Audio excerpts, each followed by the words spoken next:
ghouls and gals, and welcome back to the archives.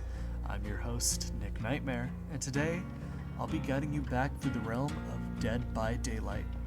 More specifically, through the history of one of the original survivors, as well as the first survivor to have their lore built upon by the tomes implemented later in the game's lifespan.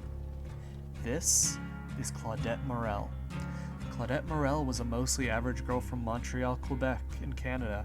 She went to an average school with seemingly average parents. However, something was consistently off about Claudette.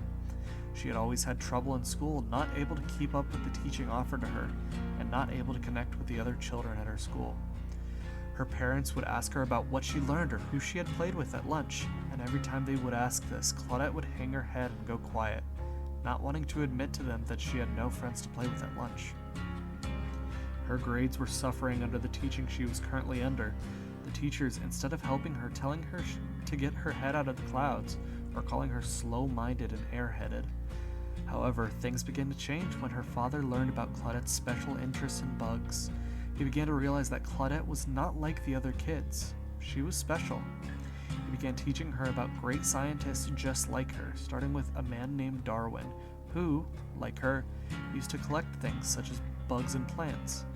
Just like her father, a new teacher at school caught wind of Claudette's special needs as well, taking the time to teach her new ways to help herself learn under an unfair education system. Her mother also learned of her special needs, but unlike Claudette's father, she was horrified at first.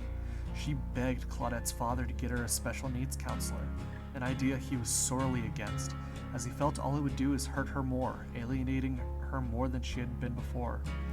Her mother begged him to put a stop to her collection of things such as bugs and plants, wanting her to focus more on her studies in order to keep up with the other kids. He was well against this as well, as the time she had at lunch was meant for, as he called it, the real learning, not what the school system put in front of her. However, one night Claudette learned just why her mother was so adamant about wanting to help her be what others would see as normal.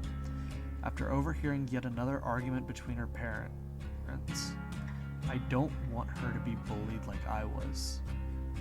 Claudette's mother was special too. She was bullied because she had special needs as a kid, and because of that was horrified to learn Claudette was just like her. And unfortunately, she was right. Claudette was bullied for being special. She was bullied for the fact that she processed things differently than most kids. Claudette, thanks to the new teacher at her school, had learned how to excel academically, acing every new test put in front of her. But she still struggled socially. She wasn't like the other kids and was ostracized because of it. Her birthday was coming up soon, and though she should have been overjoyed for it, she feared it would be the same as every year before it. She had no friends to invite to celebrate with her, and in an attempt to try and make her like other girls, her parents would yet again get her jewelry, makeup, a new doll to play with, something to make her like the other girls. Claudette came to the conclusion that she would do what she did every year: smile through it. Finally, the day of her birthday had arrived.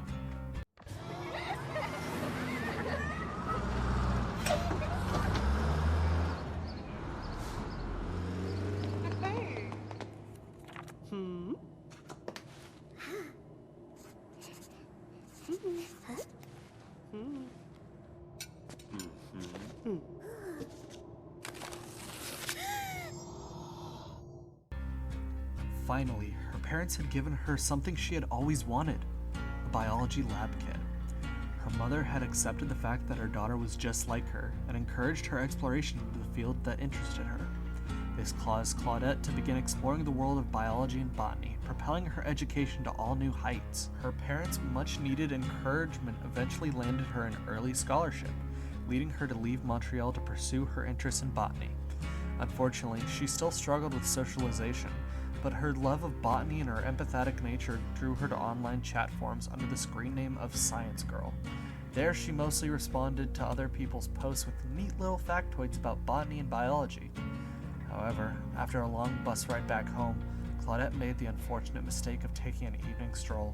Getting turned around in the fog, Claudette was snatched by the entity, her followers not even noticing her missing from the forums until a week later.